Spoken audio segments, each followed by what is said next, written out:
After learning Lilith obtained the key to hell off her slain son, Rathmir's corpse, killed by none other than his own father, the angel Anarius, we decided best to seek out a more neutral ally in the war for Sanctuary's soul, and thus cast our mind back to what Lorith Nar said of his former Herodric ally of the past, Donan. There is another Herodrim, Donan. His breadth of knowledge about demons is equal only to his hubris. Sounds like he could help us. You should seek him out in Skosglen. Journeying northwest out of Gyovashad, we find the icy path of destruction has not spared the peoples of first the town of Menestad, then through the rocky goatmen-infested Silvered Edgelands. By nightfall, we arrive to the region of the Lagland Fen, soaked through by rain, and it's via the snaking road do we find the Eldheim Keep nestled atop the mountain. Although we are somewhat surprised to be greeted by the Church of Light's armored knights, who we believed we left behind in the holy city to the south. Friendly to a wandering necromancer, the guard directs. Light's blessing. If you have needs, check in with the watch commander. Stepping inside the city, a child crosses our path, urging, Come on, we're going to miss it! Curious, we follow to see an old-timer recounting a local tale. The ash fell like rain, and Astaroth's mad laughter boomed like thunder. Folk tried to hide, but the demon sniffed them out. He herded them into a cage of fire, and as he prepared to eat them one by one, whoosh! A fierce wind blew out the flames. There, in the smoke, stood the three heroes. Even Astaroth trembled at the sight. First came Airidah, calling down a storm upon the demon's head with music from her talharpa.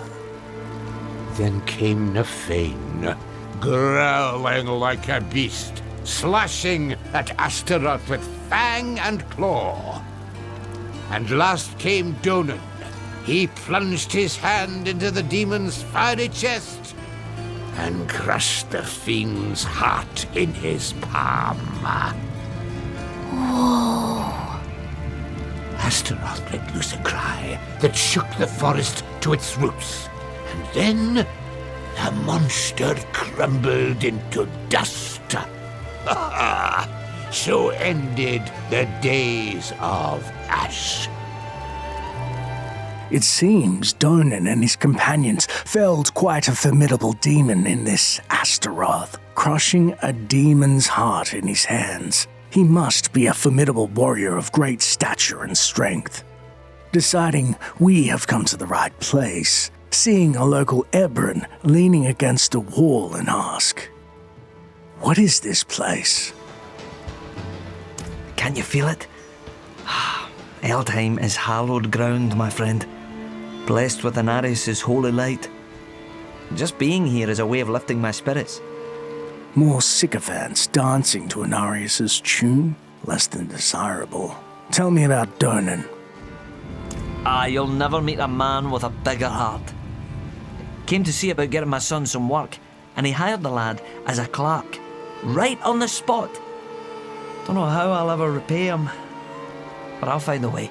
Rather magnanimous of him, but we've been fooled before. In the keep's center, a nearby knight looking soaked to the bone beckons us over and warns. Beware the gossip around here, traveler. The Glen folk will find any reason to slander the cathedral, despite all we've done to heal this broken land. To the west exit of the keep, we just so happened to bump into one of the disenfranchised glenfolk named Merdus, who indignantly prods. Oh no, you another one of his bootlickers. Donan this, Donan that. People always going on about the man like he's a god among us. Oh, where was he when the knight's penitent scoffed at our offerings to the forest? Huh? Well, I'll tell you where. Up in his pretty keep, prancing about like the cock of the walk. Old gods don't seem to mix with the new, eh? Just below, we find a guard contingent. We then ask the officer, Commander Airidah. I'm looking for a Horadrim named Donan. An old friend of his sent me. At this hour, I'd wager he's in the keep. Check with the guard at the door. Turning to leave, we see in the city centre a prisoner in stocks named Nafain, bemoaning her predicament. Pray for me, Wanderer. I've asked Inarius for the strength to resist temptation, but I can't keep my hands from stealing. It's like they're possessed. Past the hanging corpses of vampires and miscreants alike, we speak to a man, Kajal, who similarly pleads.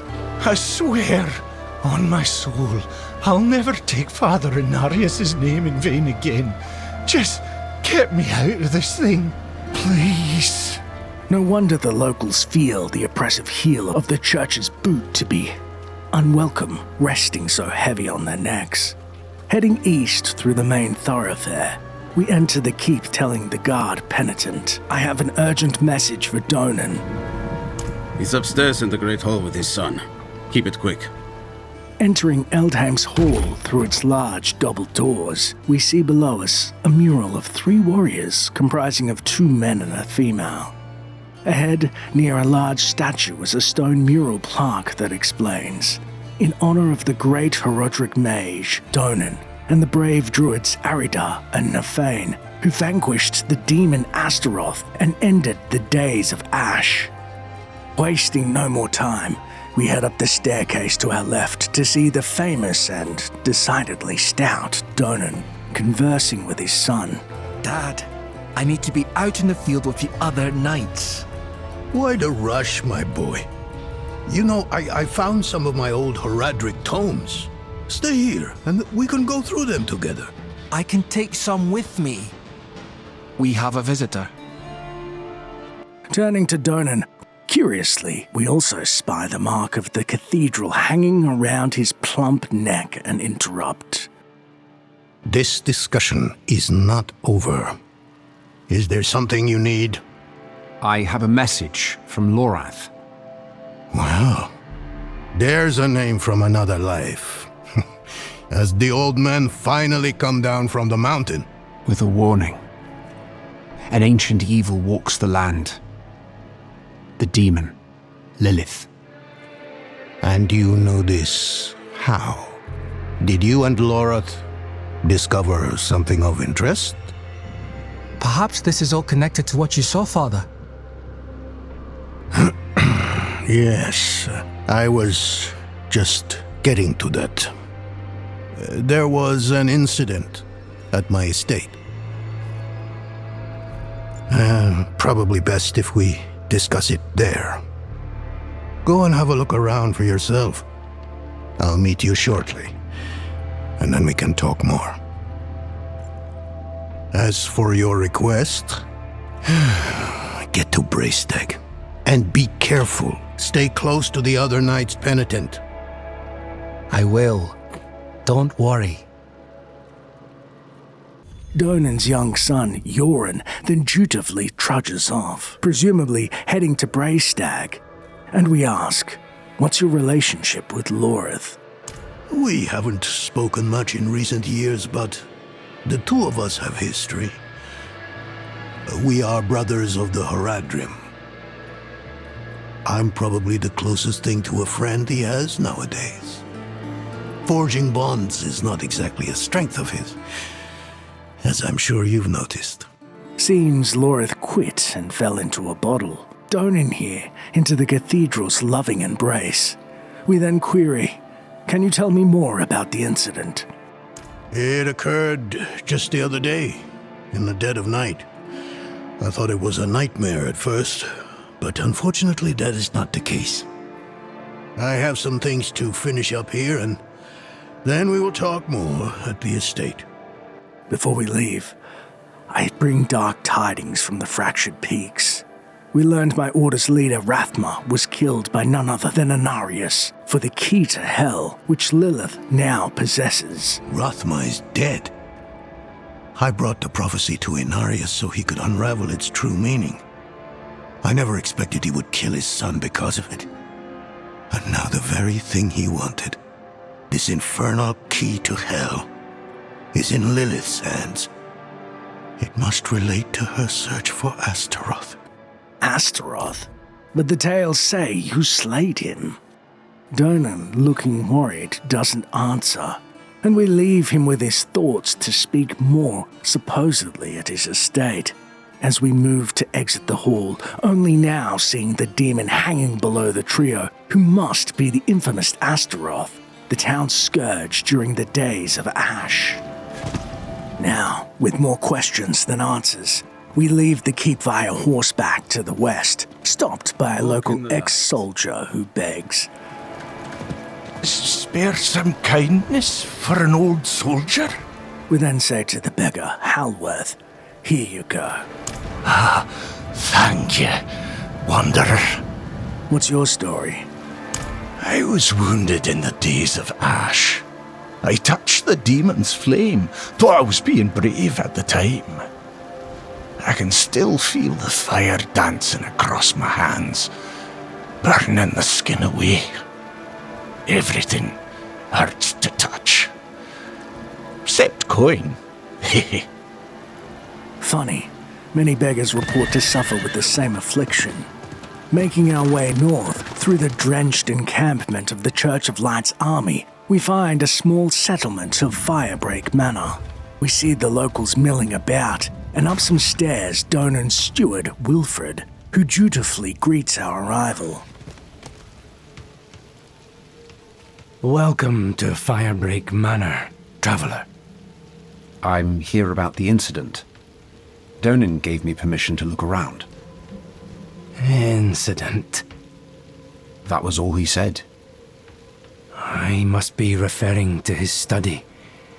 Something unsettling transpired there. Entering the manor, we see it as an establishment devoted to scholarly pursuits and bears the insignia of Inarius' church. Searching for Donan's study, we find an empty bedroom.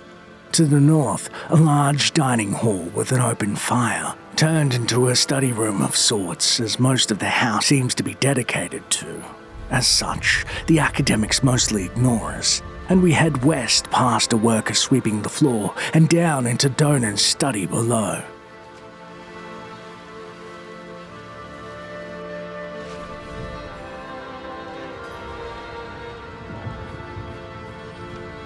Inside the study, we see a small library and Lilith's insignia smugly sits atop the church's rug. Touching the blood petals, we're ripped into a vision of Donan's personal nightmare.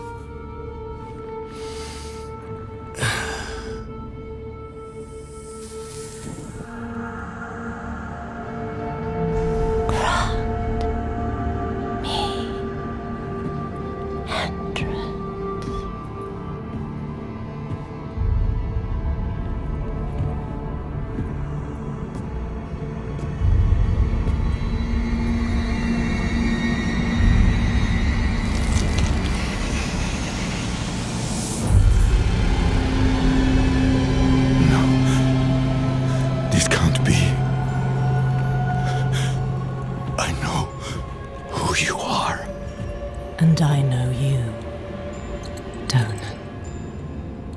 Old, tired, each day a struggle to live up to your own legacy. What do you want with me? Astaroth. She's dead. Astaroth cannot die. Not by your hand. What have you done with him? Away, demon. I deny you. You have grown so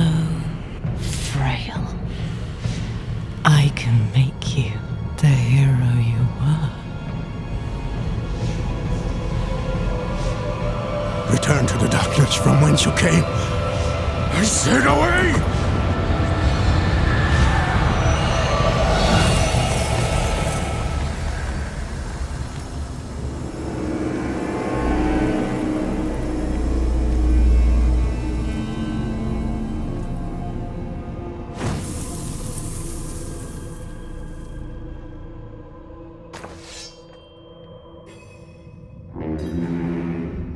A signal horn.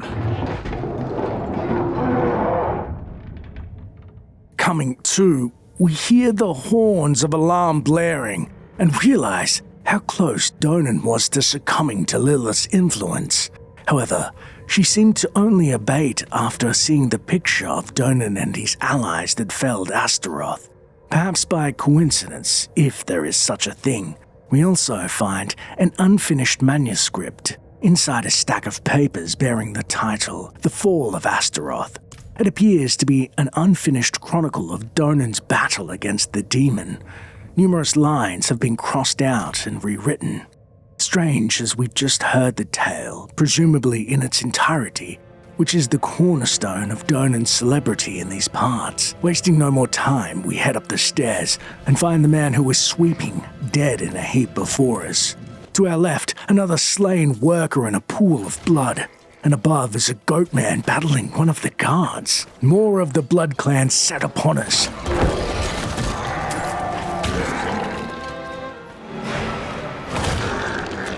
We then move room by room, eradicating the taint of the killer Khazra, finding all the academics deceased on our way. Outside the manor, we stumble into a grisly scene as the Blood Clan marauders have slaughtered the entire local populace. Some of the guard contingent battle with the swarming threat, but Donan is nowhere in sight.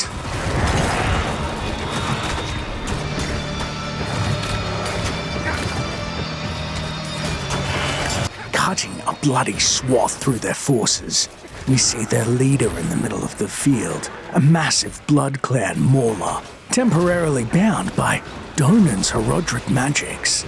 Aiding the Herodrum, we decimate the lingering goat demons.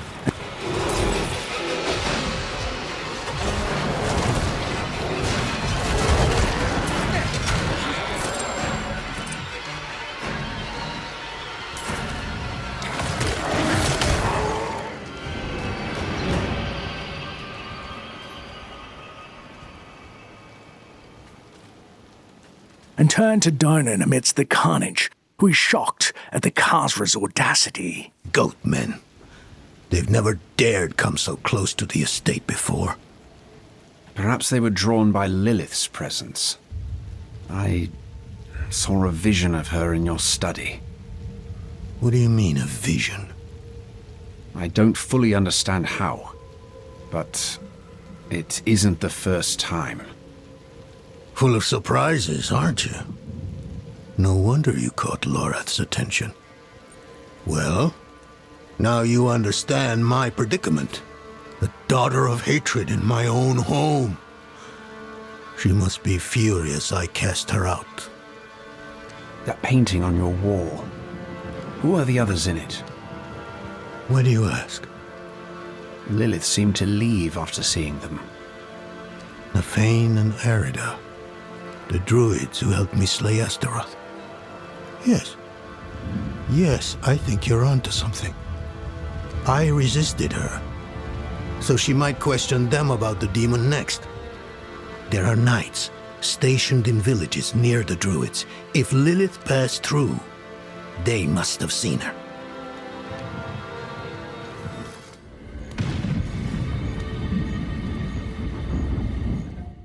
Post-experiencing a vision of Lilith attempting to compel Donan to aid in her pursuit of the demon Astaroth, who Donan and two companions supposedly succeeded in felling, we successfully expelled the goatman from the aging Herodrum Donan's estate in her wake.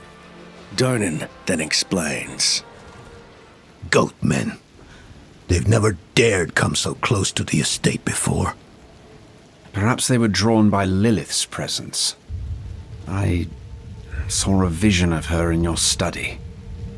What do you mean, a vision?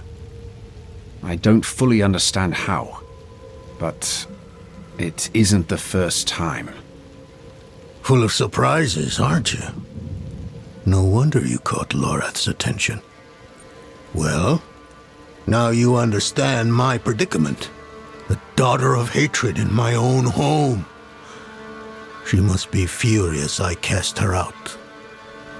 That painting on your wall, who are the others in it? Why do you ask? Lilith seemed to leave after seeing them. Nafain and Airidah, the druids who helped me slay Astaroth. Yes, I think you're onto something. I resisted her, so she might question them about the demon next. There are knights stationed in villages near the druids. If Lilith passed through, they must have seen her. Before heading to the nearby villages to question these knights of Lilith's whereabouts, we stop to ask Donan, what will he do now? I must see to the dead here.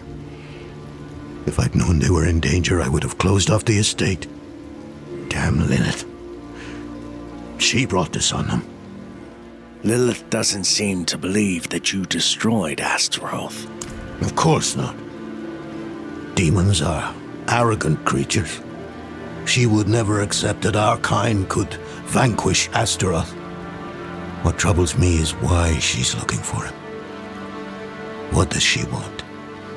Astaroth was from the realm of hatred, the place Lilith once called home. Perhaps therein lies an answer. I'll have to ponder this more. Tell me about Airidah and Nafain. They were like brother and sister to me once. But life has taken us on different paths. Airidah is consumed with her task of watching over the dead. I long for a time we can meet and discuss old histories like we used to. And Nafain, well, it's a shame he's become so bitter. Lives like a recluse, deep in the woods. Refuses to meet with me. Why did you bring the cathedral to Skosglen? People either praise me or curse me for that decision. There is no middle ground. Druids like Nafain think I've given away their land to the Knights Penitent. What other choice do they think I had? After the days of Ash, we needed help to rebuild and protect Skosglen. The cathedral was ready and willing. Leaving Donan to begin the arduous task of salvaging what remains of his estate. We then see he has given us clues to his ex-companion's whereabouts, with Airidah being somewhere near Braystag. However, we decide to first search to the east and check with the knights in Tiamer about Lilith and hopefully enlist the aid of the reclusive druid Nafain. Exiting the estate, we head east out of Firebreak Manor, passing through the Lagland Fen and to the south gate of the town of Carrigar. Entering the muddy municipality, we turn to the local guards on clues of Lilith's whereabouts. By the light, I miss Eldheim. We slept in a proper barracks. Here, we share with the livestock. Seems the knights are none too fond of their station. Up the road, we find a local inn and its publican, Erulf, who we question. How's business? Oh, can't complain. Reckon that be a sin against the Father. How are things with the cathedral? Well enough, so long as Donan speaks for them. He knows the glen, and bled for it too. Cathedral's lucky to have him. We'll leave it at that. What do you know of this horned woman? Oi, I'll have none of that talking here, you get me? Folk are skittish enough as it is. The townsfolk are frightened, and rightly so. Near the fire, we find a guard off duty, Anun. Oh, so strong. What is this drink? It's just Glenbeer, love.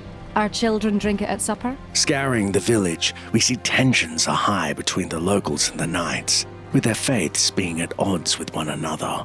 I saw you pass Vassary's tree. You kicked a runestone on purpose, you steel-plated bastard. And what if I did? To the east, villagers gather to overlook a blocked-off lower part of the city as a man named Balak reminisces. I lived down there when I was a boy. You should have seen how green it was. How proud we were. In the center of the village, rumors of Lilith seep into local gossip. There's a whole mess of knights up in Braystake waiting to buy our grain. Forget the damn grain. I ain't hauling it nowhere with that she-demon about. To the northeast, we find the chief's meeting hall, where villagers gather to have their grievances heard. If you need a word with the chief, get in line. I've stood here long enough to grow roots.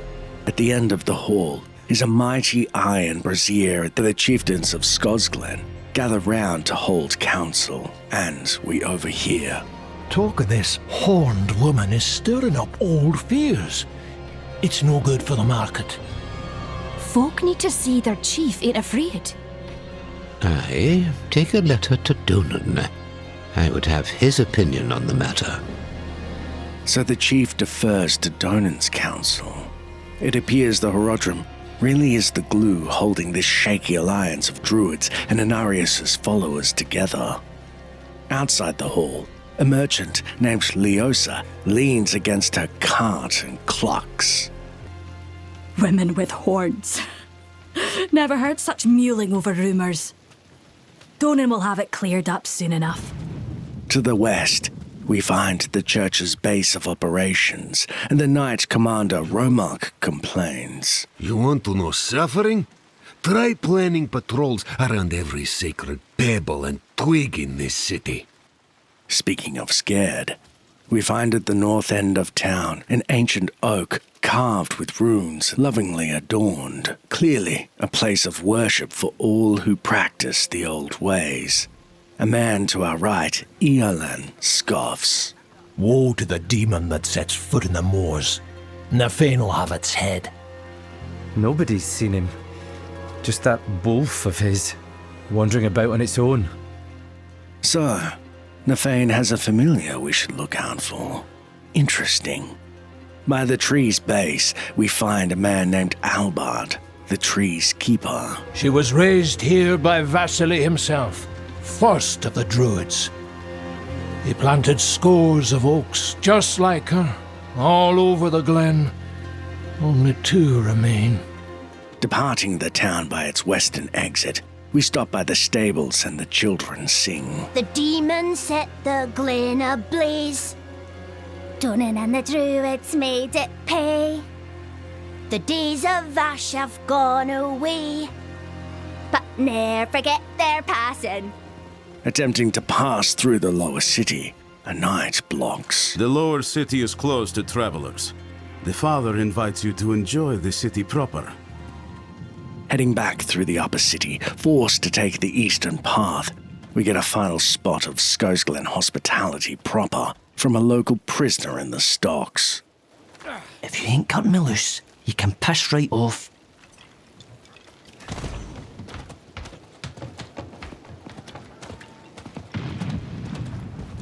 Northeast, we battle through the infested Dorder peats, swarmed by pestilence thick as a cloud. Finding our way into the small hamlet of Tiermer. Saw that. Overgrown vermin's broke another trap. We see a hunter Eonan kneeling over a fetid deer corpse who promises. Damn. I thought you were clean. I'll try and find some use for you, little one. Corrupted or no, I'll no let your death be for nothing. Realizing this must be Lilith's taint, we waste no more time and head west to a local guard, tending to a man bleeding profusely. The whole forest has gone mad. We're not going out there again. We then asked the knight Captain Razia, have you seen a demon pass through here? There's a horned woman in the moors, spreading corruption, if that's what you mean. Yes. She's after the druids who vanquished Astaroth. Ah, that madman Nafain lives out there. We already tried checking on him. Got as far as Boglinstone Circle, and then the druid's wolf companion appeared and bit one of my men. I'm already short on knights. Not going to risk what I have left on some bastard who hates the cathedral. Why does Nafain hate the cathedral? Nafain sees us as intruders stealing from his land. But how does he expect us to survive? We need timber to build, ore to forge our weapons, wild game to eat. Truth is, I think his hatred for us goes back to Donan. They were friends once, but they had a falling out. What happened between him and Donan? Not sure, but I met the druid once. I was riding through the moors minding my own business when he came up and spoke in the beast tongue. Caused my horse to throw me. I broke my leg. Hasn't been the same since. I don't care what happened between them. I'm just glad Donan came to his senses and broke it off with that brute. Looks like we will encounter some hostility from Nafain. Better start our search in this Boglin stone circle. Before leaving, we attempt to understand this strange corruption of nature the villagers experience. Starting with a local boy, Afan, cutting fish just above us. This looks alright, Ma. Do you think we can eat it? I'll try anything at this point. Clean it like I taught you, bring it here and I'll hang it. Has to be better than these fetid fish. Inside the local inn, a man named Hamish, enjoying his libations, declares, People whine about the smallest things. So, the harvest aren't as bountiful as before. It happens. Cycles or something. We then ask of the local innkeeper, Siona. This town seems to be struggling. Only a matter of time before the people of this town will move on. Even the ancestors won't answer our pleas. Do you get many visitors? We don't get many travellers anymore. Folk are afraid to come near the moors, let alone Tyrmere. They say we're cursed. Anything happening in town? Your patronage is appreciated, Wanderer, but you won't find much here. Something's tainted the land. She won't provide for us like she used to. To her left, we find a list of out-of-stock items. It stands as a timeline for the decay of the land as the items change from obscure ales to more common items like deer meat, fish stock, and honey. Beneath the beds, we see an open ledger with angrily scrawled notes detailing places that no longer have game, are too dangerous, or are so tainted it isn't worth setting traps anymore. In the center of town, we see what must be the twin to Vasily's tree in Carrigar, a druidic altar adorned with painted runes that serves as a place of worship for the old ways. Despite only catching a few clean fish, some souls still choose to offer their day's work to the ancestors. To our left, a druid, Anira, prays. Ancestors, spirits, hear my pleas. The land, she is sick, and we desperately need timely intervention from your gracious hands. Heal our beloved Loch, our once prosperous lands. Moving through town, we hear several villagers discuss the blight. I remember when these waters were teeming with life. It seemed we would never run out. Perhaps we were too greedy. Is this our punishment?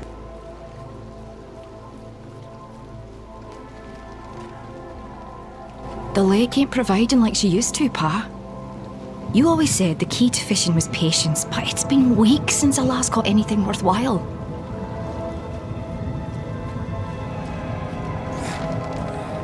At the eastern gate, we also overhear a couple who are ready to abandon the town. Leave it, Mary. You don't know what's been infected. The lighter our cart, the faster we can leave these forsaken lands behind us. I've lived here my whole life.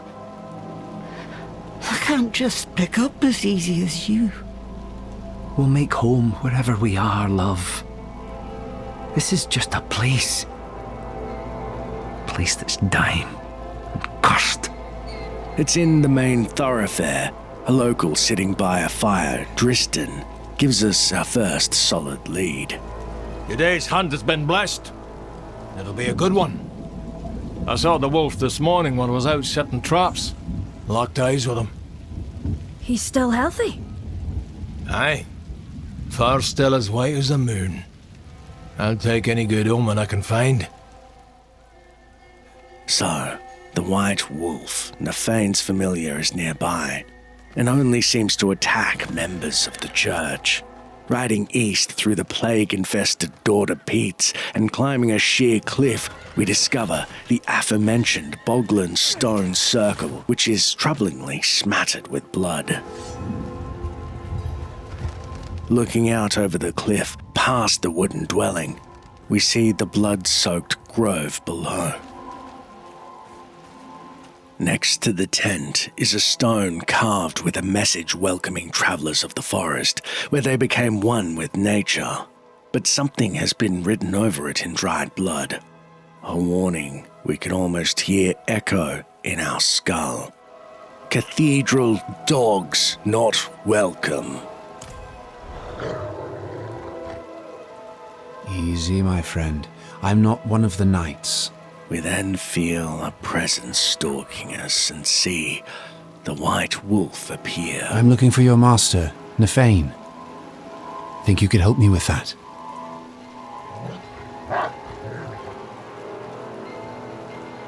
Good boy. Lead the way.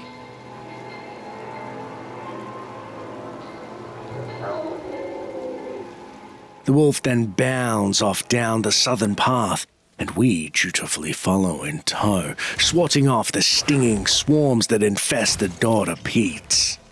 We're then met by a trio of festering blood maggots and a roaming lichen terror in the blood veil.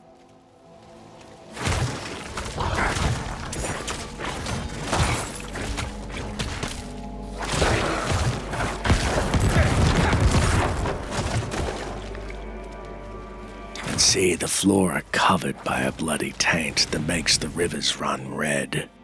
We then fend off a bear and all manner of diseased creatures, driven mad by whatever unseen miasma that has taken hold.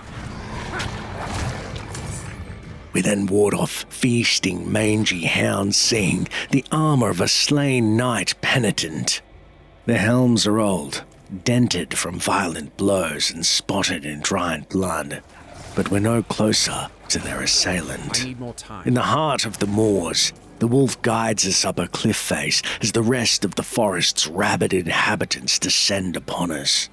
Scrambling up the slippery slope, we hear low moans coming from a tree ahead and are aghast at what we find.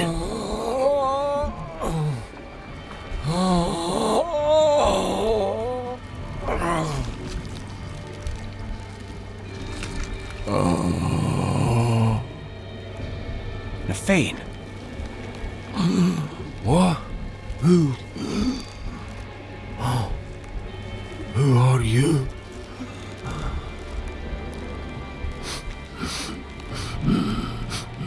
You stink of Donan. He is not here. Coward! He feared Lilith might seek you out. He was right.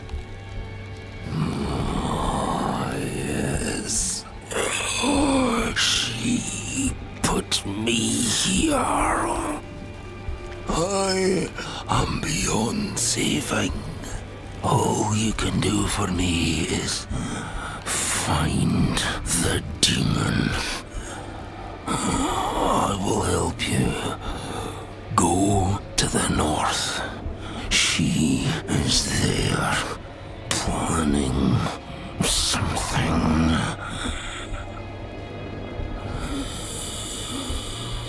There is still time to stop her. Fearban will accompany you. Hurry! Leaving Nafain's eviscerated remains strung up on the tree, we make haste with his companion, Fiorban, in pursuit of Lilith. However, we discover at the cave's entrance, Lilith has barred our entrance and we mutter. A barrier of blood. There must be a way to bring it down.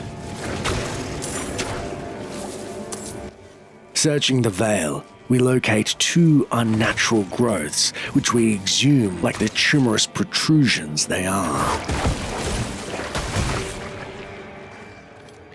After which, we attack the profane clot that blocks our path. And enter the untamed thicket.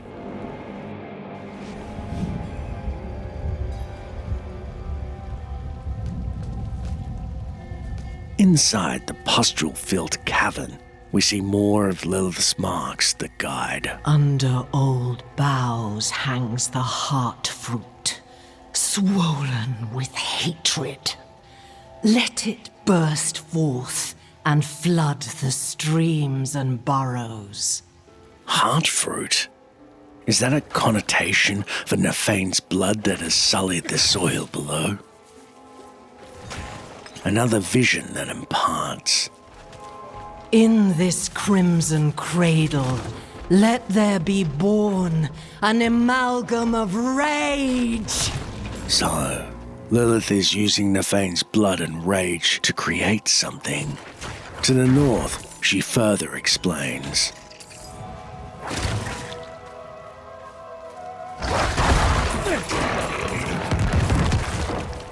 Let its anger ever burn, until it has devoured the whole of this wretched land.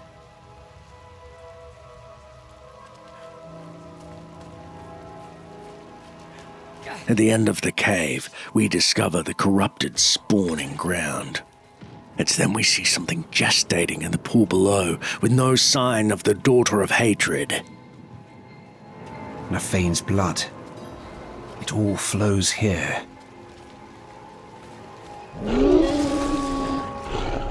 Instead, a pack of werewolves emerge to defend Lilith's prize. After the fiends are fallen, we find we are too late, as a three-headed dog is born of blood, howling as unholy life is breathed into its lungs. Fjorben helps us fight this crimson foe as it leaps at us, gnashing its teeth and biting in a fit of rage, mirroring Nafain's own at the profane trespassing of the Church of Light dogs. Wearing the newborn pup down by expertly manipulating its own blood as crystallized shards are flung at its own exposed hide. Sensing danger, Lilith beckons to her new pet. Come to me, spawn of hatred. We have tender meat to hunt. Damn it. Wounded, but not dead. Where has that creature gone? With the dog alive and running, we scoop up the paltry items in its wake, returning to Nafain bound to the tree to advise him of the grim news.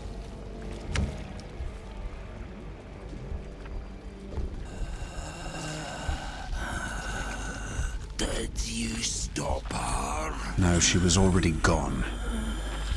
And I fear she has taken a piece of you with her. A beast born from your blood. It's my fault. What part did you have in this? A pact with Lilith to help me destroy the Knight's penitent. In return for what? I told her where Astaroth is hidden, held high. Why? In her presence, I lost control. Rage consumed me. There's only one thing to do now. End the corruption.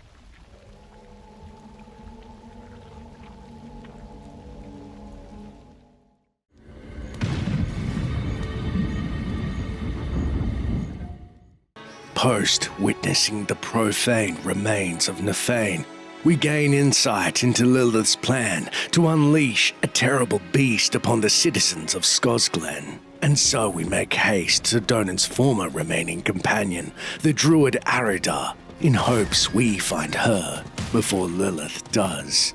With the Knights of the Church of Light rumored to know Lilith's whereabouts, we aim to gain intel in the town of Braystag. Entering its soiled streets, we see a nearby knight named Yefim who declares, I will send scores of spirits to their rest. With the light beside me, I am untouchable. The light will protect your soul, but not your hide. Remember that well. Spirits? What is he talking about? In the center of town near a druidic totem, we overhear more knights conversing with a local druid. Wood will bend like grass in the wind when the spirits arrive. Physical barriers alone will not be enough. And your talismans and dirt scrolling will give the dead greater pause. Turning to the ginger-haired chieftain Asgale, she remarks, You picked a fine time to visit Braystag, Wanderer. The whetstones are singing. Hearts are pounding. Sweet music for a red day. Donan sent me. At least you're not another knight penitent. At least. It is us who will protect this village with our lives. Let it be. There is an ominous fog uphill. Mad spirits emerge from it. They'll be here shortly. Are you here to help us ward them off? I seek a demon who passed through. So, that's what it was. Well, this day keeps getting better, doesn't it? The demon went uphill to Airidah's domain. But unless you want to join the spirits, I wouldn't go there. It's best you stay with us. I can lead you to Airidah. Out of the question. I'll be safe. Donan puts his trust in this traveler. So shall we all. Tell me when you're ready to move. Mind what lurks in the fog, and return as soon as you can. Donan will have my head if anything happens to you.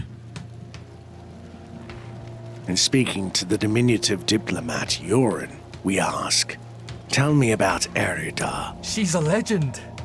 One of the druids who fought alongside my father to defeat Astaroth. I was raised on stories of her wisdom and courage.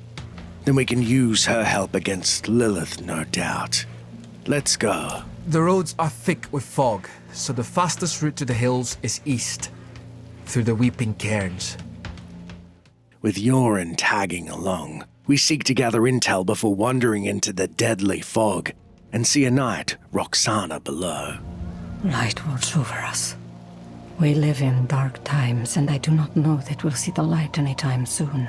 To the right is a druidic ornament, latticed branches woven to withstand strong winds of the hills, another form of protection for the locals. Superstition is strong here. On the balcony of the hut, we see what appears to be the thorn beasts meandering below, awaiting our arrival. In the middle of the town, a knight kneeling in prayer. To their left, a well-loved prayer book sits among the other knight's possessions. Prayers won't protect them from what's to come. To the northwest, a local woman, Beatrice, cooks by a fire and reflects. The knights penitent think they understand what's out there. Think they're lights enough to face it. They're in for a shock. Just below, a knight, Nadalia, seems to agree. How is sparring and training with dummies supposed to prepare me for fighting ghosts? What if they turn me into one? Crossing the town's waypoint to the southwest, we find the local inn. Inside, the innkeeper, Gregan, stands and we inquire. What do you have to offer? We've got ale. Bread for you too, since you're not a knight penitent. No bath, though. Go to Kerrigar if you want that sort of service. Are you worried about the fog? We've got folks up there, in Clocheen. We're worried about them. Who wouldn't be? Do you trust the knights? They think by flashing Yoren's pretty young face we'll put our fate in their hands. But Glenfolk have always taken care of our own. Sitting at a dining table by an open fire, a man, Arailed, can be overheard discussing. Can't hunt like we used to. Wasn't safe before. Damn deadly now. Moving to leave the town, we make our way up the road and spy a small local testing a knight's patience as he works. Mama says that tying her hair into the wards makes him stronger. And further up sits a guard, Egan. Good. They're burning the pine resin. I hope it will keep us safe. It always has before. Trust in the old ways. Mounting our horse, we exit the town via the north into the gloomy Isle of Whispers and Yoren Stars. You look like someone who's seen the world. I hope I can do the same one day. What's holding you back? My father. You've seen how he is. I need to persuade him just to let me leave the bloody keep. We barely make it through the Isle unmolested, only to find a local flailing in attempts to ward off a mob of Blood Clan marauders. To the northwest, we scale the mountainous ridge onto the Valley of Passing and find what appears to be the entrance to the Weeping Cairns. Hoping this Airidah and her keeping of the dead will see a kinship in us as necromancers. Perhaps she will lend her aid. Yoren, reading the runes, then discovers. It's sealed, but there's writing. They look like old druid runes. The Song of Wind, the Howl of... Oh no, they're coming. Hurry. All right. Ale dugro ani dola nohre do. It's a chant. The chant will open the way. Light, protect us. Hold them off. Enraged, banshees and vengeful spirits spring forth from their resting place, attempting to overwhelm us. As Yoren continues to chant, Madare le fanasa. The spirit's leader, Hruna the Anguished, untethered itself from its resting place to be met with a myriad of their kind's corpses exploding into fragments that fell them where they float.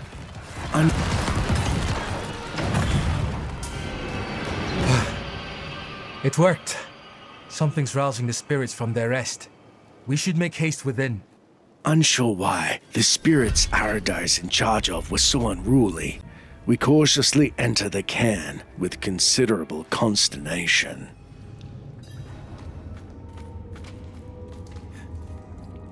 Inside the cairn, we hear a distinct rustling to the east, and Yoren says as we're set upon. The dead are stirred here as well. Yet, Airidah's absence gives me greater concern.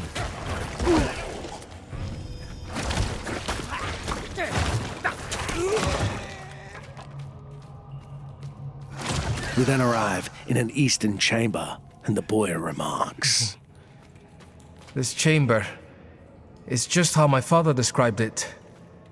You've never been here? This doesn't seem right. Though none involve the restless dead, Airidah would not have barred the path of the dead like this. The spirits should be free to roam within the earth. Lilith. Strange. The door is locked with an earthen seal. What was it my father said about this? Ward stones, that's it.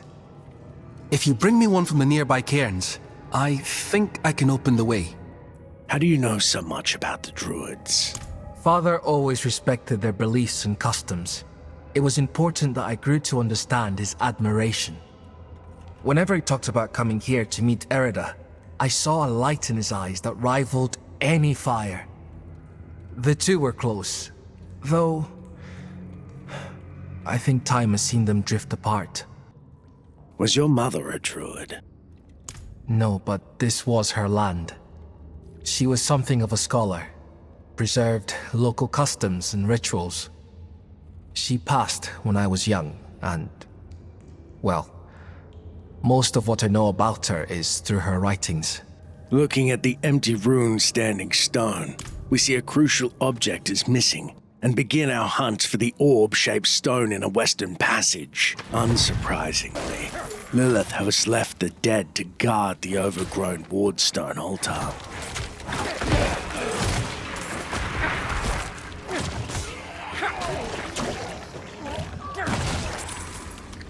Contending with corpses, we hoist the runestone on our back and make our way to place the stone in its intended resting place. Le dal hal il oskal. That did it. Maybe this will ease the dead. It's a start, at least. To the north, we come across a blood-stained druid altar, and Yorin realizes. Demonic markings. Lilith's been here. Something's written on the altar. By stone and root, by tears and pain, we bear this flame that must remain. Dead eyes stained with ash and ember, cursed are we who must remember. Ah, an elegy written by Airidah. This is a memorial to all who died fighting Astaroth. The weak perish. All ash forgotten. Wait! We are not your enemy! Then, disembodied voices rise in forms of towering, wretched, vengeful wildwood, their gnarled branches twisted as is their demonic purpose.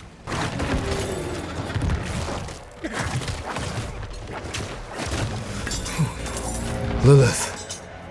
She must be bending these heroes to her will. Airidah would never stand for it. Unless... Oh, something has happened to her. We don't know that yet.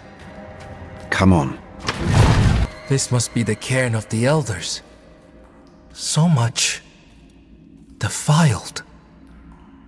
Demonic scars upon their grave and druid runes to rouse the dead. These runes, the delicate touch. This is Airidah's work. Why would you be aligned with a demon? I have seen others fall under Lilith's control. Airidah was sworn to keep the dead at peace. What do we do? We'll need to stop her. Right. Solutions are found ahead, not behind, as Father says. With the grim reality that Airidah may have fallen under Lilith's sway, just as Nafain had succumbed, we exit the passage to the mountain's top and into the drizzly mountain heights. Departing the cairn, we hear a scream carried on the wind, as does Yorin. Did you hear that? Something screaming in rage ahead. The path to the north we find blocked by unsettling fog that hangs against the movable roots jutting out of the path. And to the west, the source of the screams.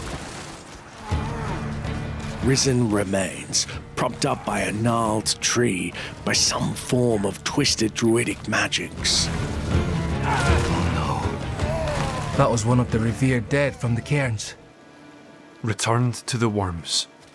May they find rest. Arlo. Did you think we'd so easily join the dead, lad? How did you find your way up here? Through the cairns. Through them? Mighty brave of you. And mighty foolish. Turning to Arlo and his daughter, we ask, what happened here? Airidah came through with a horned woman. Not her normal company, to be sure. Ah. Lilith. They headed towards Solitude, the top of the hill. The sound of Airidah's Talharpa carried with the wind. And then, this madness began. If your aim is to follow them, you won't get far with all this fog. It seems to be drawn to the risen remains. We spotted others in the hills before this one tore from the earth. I'll stay here and protect these two. The fog is too near to leave them undefended. The stones defend us, lad.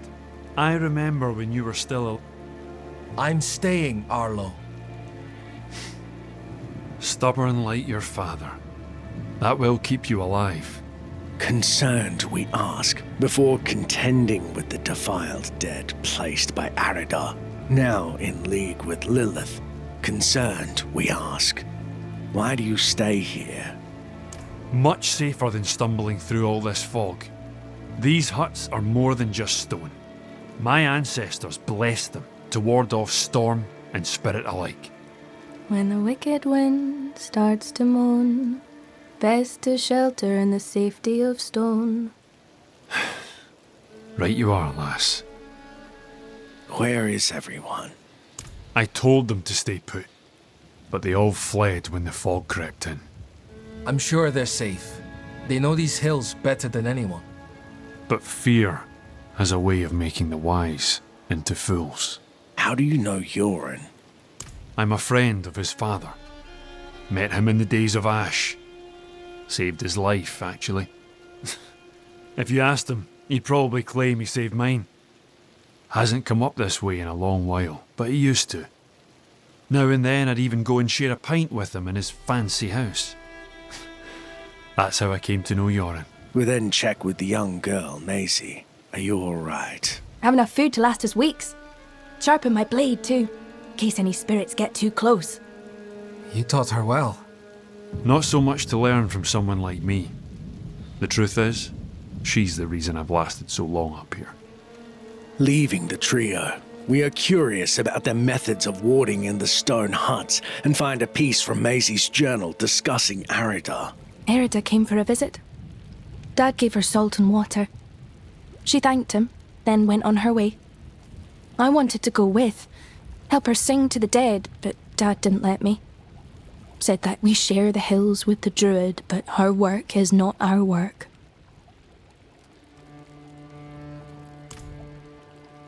In order to dispel this vile mist, we find and destroy not one, but two of the risen remains haunting the decidedly aptly named Wailing Hills.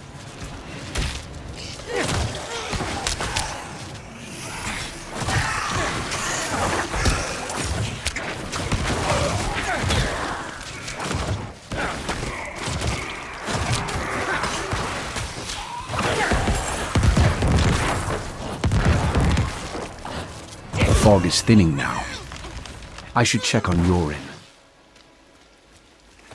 With the deadly fog lifted, we easily break the corrupted routes barring our path to the village. The roads are clear now. We need to get to Braestack. It's safer there.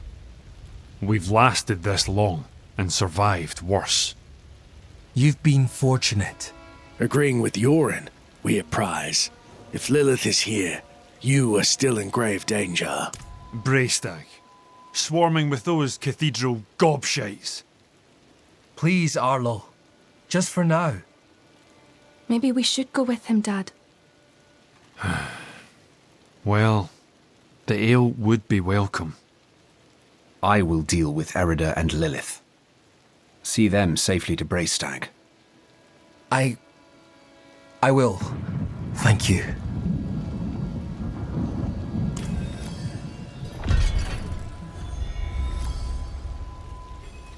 As the trio depart, we fix our sights to the north of the mountain.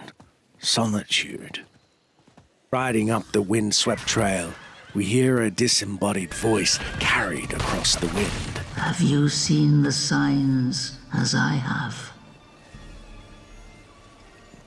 Airidah! Hell is coming, and my people are not ready to face it. Not yet. But you are already strong. Come forward. Searching for the druid among the stone circle atop the hill, and turning about toward the sound of the Tal Harper's hypnotic tune, we find the aging druid, legs crossed, playing an instrument excitedly, looking over the valley below.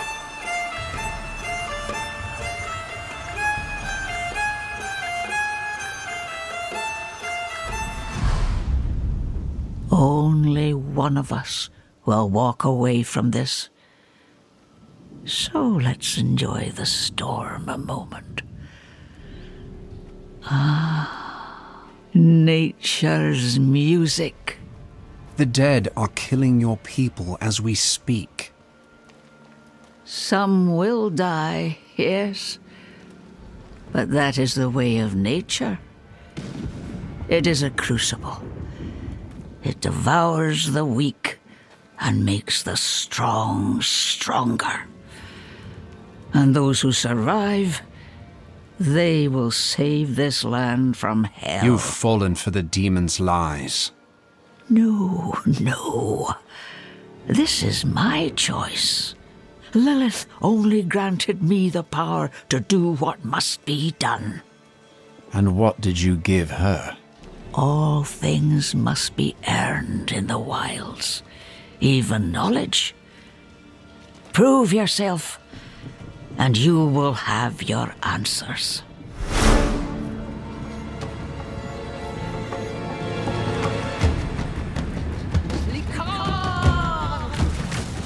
Airidah then calls down lightning, and we dodge just in time, flinging a blood spear at her as she vanishes into the storm.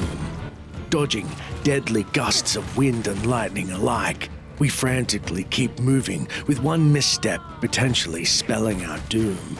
Mid-fight, Airidah calls upon the dead to protect her, and we turn our attention on them briefly.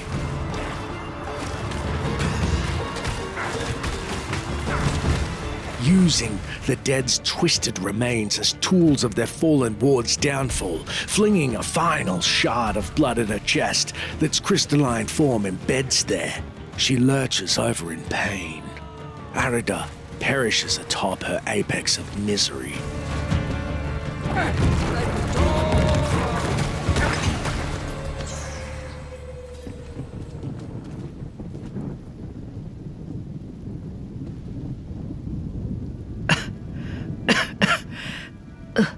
The stronger prevails.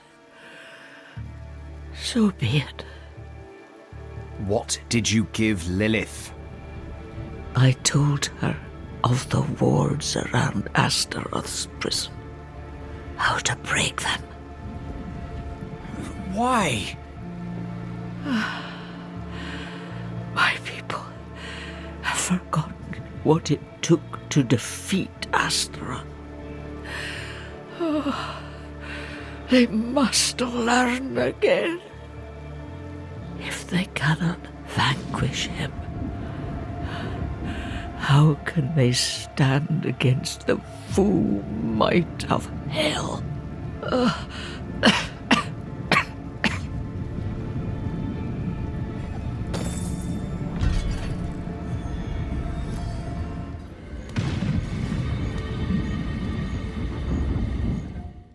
With the rogue druid Airidah dealt with, who fell under Lilith's spell, we speak to a young Yorin and Bray stag, saying, "I found Airidah."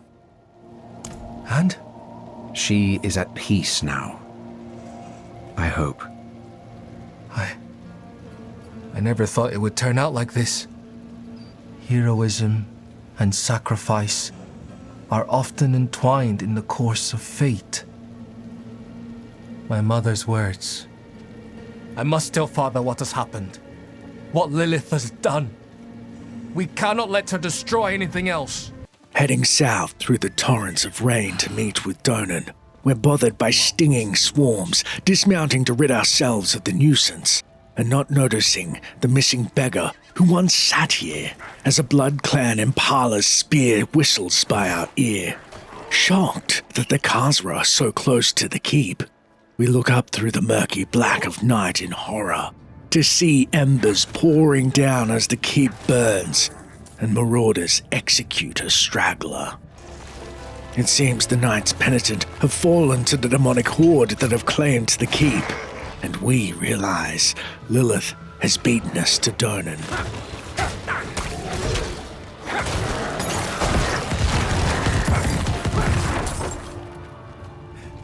Blocked. I'll have to find another way inside. You there! Come here! It's only to the south, behind a bloody barricade, do we find the remnants of survivors. And ask the commander, where is Donan? The horned woman. The beast. Nothing could stop them. Not our steel, not our prayers. Listen to me. I must find Donan. Where is he? Somewhere inside. Dead, like the rest, for all I know. The light has forsaken this place. With that grim assessment, we begin our search, perhaps in vain, to find Donan inside Eldheim Keep's ruins via a door that leads to the Great Hall via the stormed battlements. Below the stairs to the right, we find a lone survivor, Donan, kneeling over the fallen knights. Light, cleanse these faithful servants of their sin. Bring them peace in death.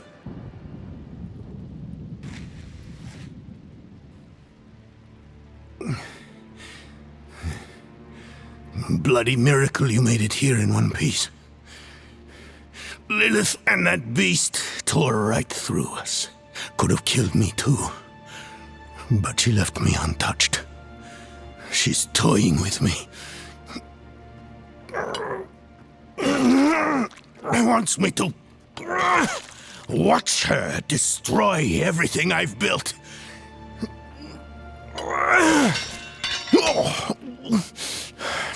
Damn it! Did you see Yorin the way you came? No. She hasn't won yet. There's still a chance to stop her. But I can't do it alone.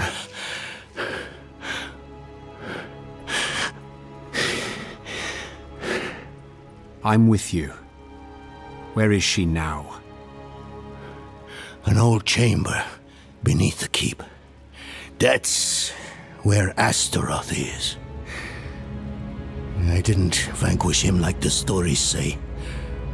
I imprisoned him in a soul stone. It was a last resort. I built Eldheim over the stone to contain its evil. I've spent my life watching over it, keeping it a secret, so Astaroth would never hurt anyone again. Not even my son knows. I'm sorry for hiding this from you before, but I couldn't risk a stranger finding out the truth. We should get moving. Follow me.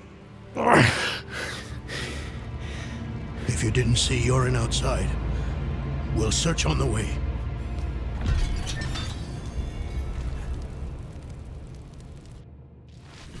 When was the last time you saw Yorin?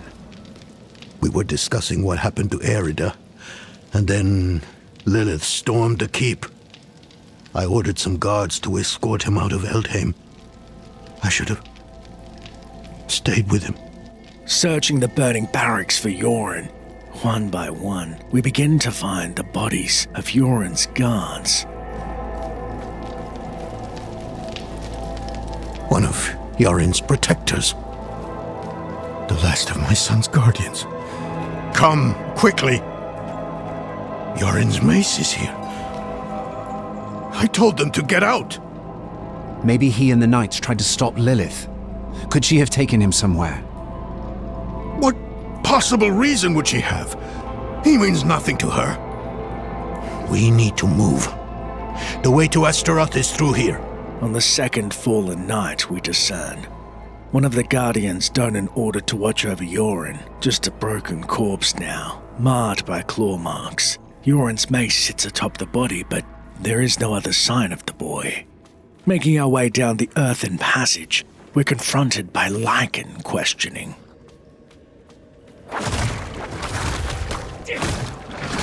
Why is Lilith so eager to find Astaroth?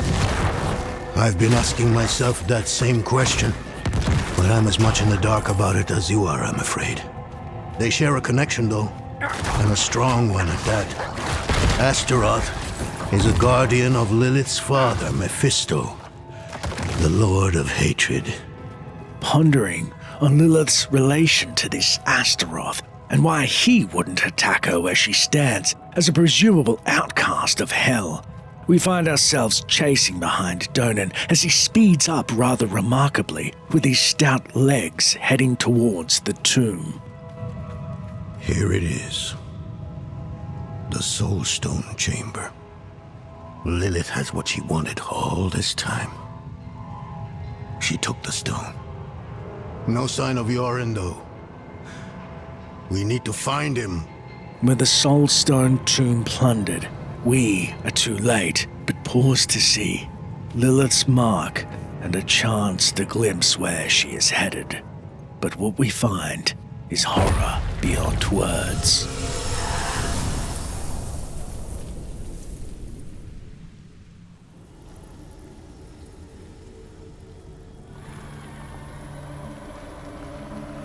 Mighty Astaroth, the charred duke himself, confined to a cage.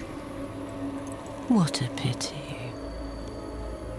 Daughter of hatred. I have an offer. You will grant me safe passage to a place I am no longer welcome. In exchange, I will give you freedom and more. Donan's progeny, his pride and joy,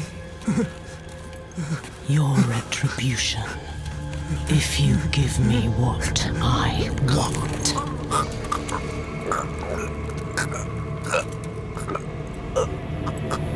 You will have safe passage.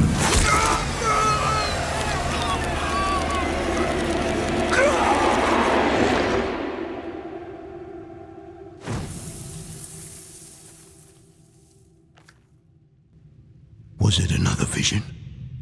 Did you see Yorin? Yes. Lilith stabbed him with the Soul Stone.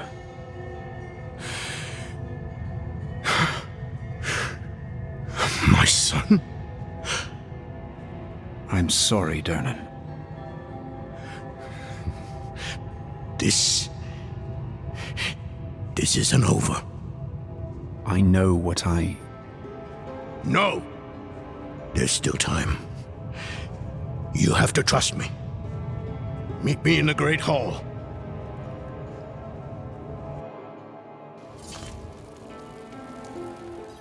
Shaken by the revelation as is Donan, we comply with his wishes, meeting him in the Great Hall standing by his fallen comrades.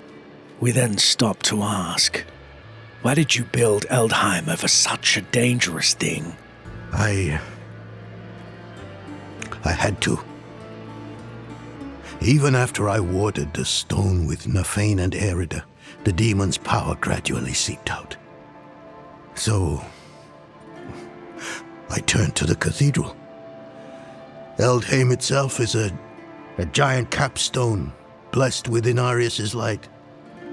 It subdued the evil below. None of that matters now. It was Airidah and Nafain that told Lilith about the stone. Traitors. They did this to me. To my boy. And finally, what do we do now? We must find Yorin as quickly as possible. I realize how hopeless this all seems, but I've spent half my life studying the Soul Stone. I know its nature. It will take time for Astaroth to overpower my boy. I taught him well. Even now, he's resisting the demon's influence. They'll be close by. Karagar, perhaps. All those innocents to burn will excite Astaroth, make him fight harder to take control. Lilith has what she wanted from Astaroth. Why would she linger here? I don't know. Donan has not given up hope for his young son and has guided us to Astaroth's perceived new stomping ground, the nearby city of Karagar, where he can burn and torture its inhabitants. Admittedly, with little hope, we dutifully follow Donan's direction, arriving at Karagar from the southwest, and we see the town is already set ablaze as a local guard, Brenta, shouts. More water! Wet that wood over there! Don't let the embers catch! Desperate to find Yoren before Astaroth takes hold of the boy, we begin scouring the town, covered in a blanket of ember and smoke, obscuring our vision as we bump into a man tending his horse named Liam. Easy. Easy, my girl. I'm scared too. Please, just need to get us out of here. At the eastern gate, a guard, Kargan, cowers. No, I can't fight. I won't. She's here. She's here! In the middle of town, Finch inhales the smoke and begs. Father! Narius! Please, forgive us! Save us from the demon's fire! To the northeast, near the chieftain's hut, we find two merchants cowering neath their carts and cast our minds back to their scoffing at the idea of the very real threat of the demoness Lilith. Women with horns. Never heard such mewling over rumours. Inside the chieftain's hall, an injured Rosine endures. My skin's charred to the bone, but I feel nothing. Why do I feel nothing? Moira, the healer, casts incantations at the old moot point and admits. They look to me for help. Bones crushed, flesh melted. By Vasily, the smell. I'm not sure I can take much more. Departing the desperate scene, we find past the dead the chieftain Crannoch where we expect, by the druid's revered tree praying. Ghosts of my kindred, spirits of the wild, forgive my weakness. Rise to our desperate need. We then see just to the north, villagers gathering to look at the lower city burning. Though we see movement, we cannot make out what is down there due to the shrouding effects of the smoke. Heading west for a better vantage point, Balak cowers. It's Astaroth! He's returned to finish us! Making our way west, we then find a boy lost and sobbing in the street. Mama! Papa, where are you? His parents, unfortunately, are nowhere in sight. Instead of any formal guardians, do we spy among the ashes a cruel reminder of the original trio of heroes' folly, as a plaque reads, Behold Airidah, Nafain and Donan, enders of the days of ash. Let their victory remind thee of the light we share between us. Circling back, we find Mikhail had found his father's corpse. We're then bound down the muddy path, vowing we will do everything we can to reunite at least one father with their child this day, as the guard Dalen informs. It was a beast. A hound of hell. Down the northwestern slope, in chase of presumably the bloody hound we'd seen prior, we come across a burning stable, and Beatrice sobs over a charred corpse. Kaina, get up! We have to go now! I can't leave without you! At the gate to Lower Karagar, we find Donan still as a statue, save for a few words he manages to stammer. They're here. Yoren can resist. He's strong. Donan then darts foolhardily towards the gate, and we are forced to follow.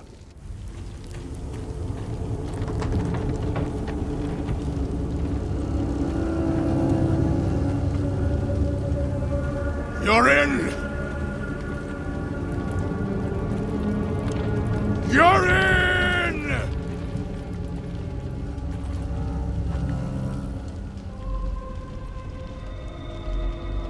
He has been waiting for you.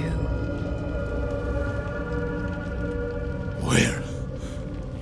Where is he? Come forth.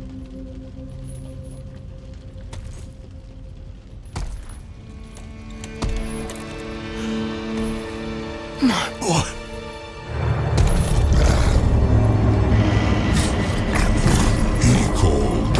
For you, wept until his tears became fire.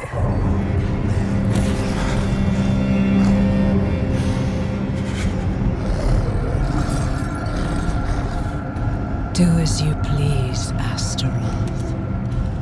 I have what I came for.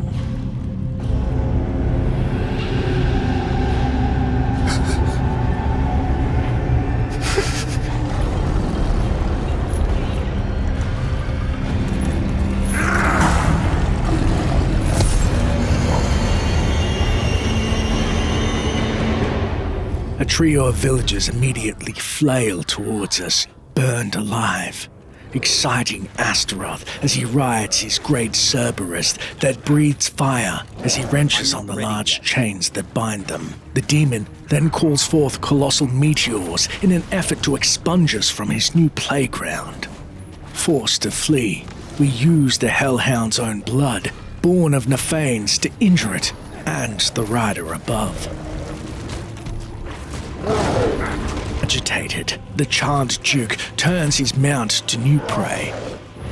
Leaping to the north as we follow close on his heels, trailing behind his path of destruction as more villages burn and the demon becomes visibly invigorated by the carnage.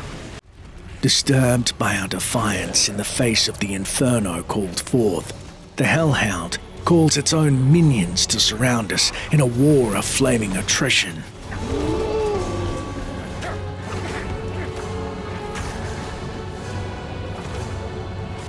Enraged at the loss of his minions, Astaroth further proves he is still vulnerable in his new vessel as he scampers south atop his steed to feed on the misery of more of the seared citizens of Skosglen. Leaping debris, we follow in tow. The fires inside us, now a raging inferno, as scores of villages burn and we find scant safe ground to stand on. It's here Astaroth makes a final stand.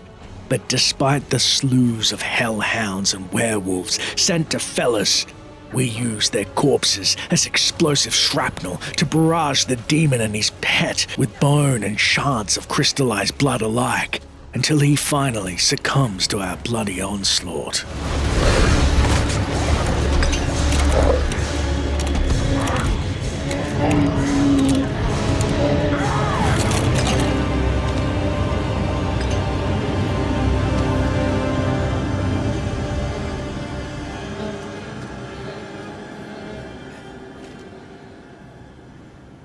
Donan then rushes to the remains of his boy, and we respectfully watch on.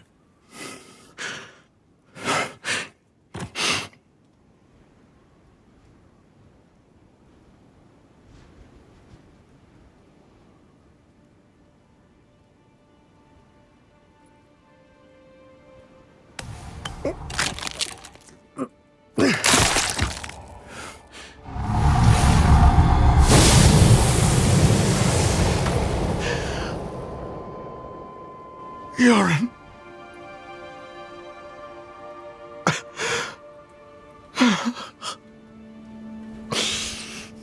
I'm sorry, my son. I'm sorry.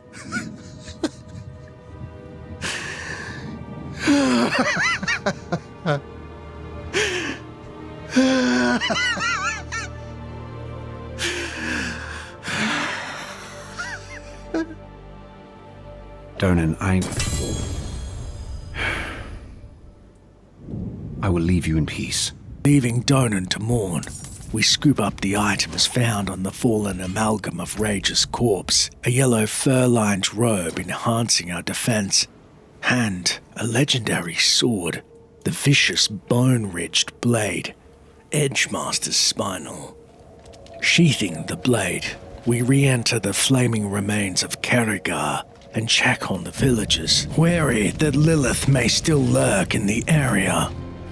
Noticing the absence of the cathedral's knights, and so we start in the ruined stables. Damn devil, burned all my animals.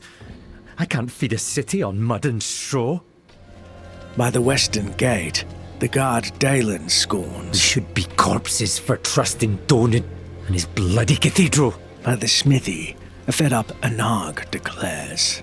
No more cities. We're taking what the fire's left and heading to the country. Far as we can get. Inside a hut to the east, featuring a druidic shrine, Lena questionably concedes. Nafain was right. We've forgotten who we are. Only the wilds can heal us. By the east gate, Elsie wonders of the church. Where are the knights gone? After all the promises, they just left us. Inside the chieftain's hall, the chief is nowhere to be seen, and we instead find Moira the healer who thanks. Don't look so grim. We're a sorry sight, but we're alive. Thanks to you, I hear. Searching for the chief, we first stop by the drinking hall and find Baird and his brother discussing the dead. We've been clearing debris through the night. We ain't found a living soul. I know, brother. But we stop when they're all found and buried proper. By Vasily's tree, we find the chief Crannock who tempers. I saw what you and Donan did for us, what he had to do to his son. It is a cruel fate for an old warrior to see his legacy perish. He did not deserve it. And to the west, an optimistic Brewers apprises. Quite a chore ahead of us. Got to pick up the pieces and put them back better. Heading back to the inn, we ask the publican Errolf, how are the people holding up? Well enough, as long as we don't stop moving. Any word from the cathedral? Last I heard, the bastards took a beating down at Eldhain Keep. Seems the rest tuck-tailed and fled back south. Good riddance, I say. Pausing as we see something foreign scurry around the room, we inquire, where did that cat come from? A little lady just wandered in, covered in soot, and made herself at home. Seems to like Glenbeer well enough.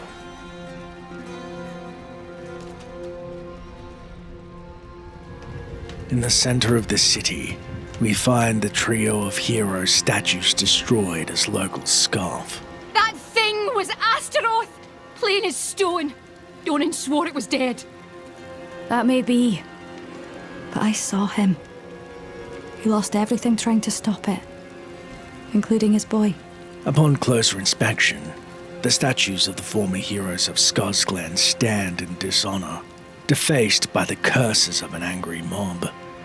Despite their chieftains' seeming understanding of Donan's blight, before we leave the city, we pass through the market and see a visibly shaken Foss, a son who's lost his father and clings to hope. Dad said if anything happened, we'd meet in the market. He'll be here. I know he will. Hopefully, one father and son are reunited this day, ending our time in the broken land of druids, tasked with rebuilding their lives from the ashes of Astaroth's destruction a second time. We find ourselves outside the gates to Lower Airidah, and locating a guard, we inform. It's over. The townsfolk can search for their loved ones now. Aye. A shame about Yoren. Was one of us, you know. We'll take care of him and his father. Lilith and Astaroth had made a deal, and we were the ones who would pay the cost. Our presence was no coincidence. Everything happened exactly as Lilith wanted. We just danced to her music. Donan was shattered. His mind on grief, not her. Not answers. No one knew what Lilith was truly after, or exactly what Astaroth had promised her. But we needed to recover quickly, and we needed to stop chasing her phantoms.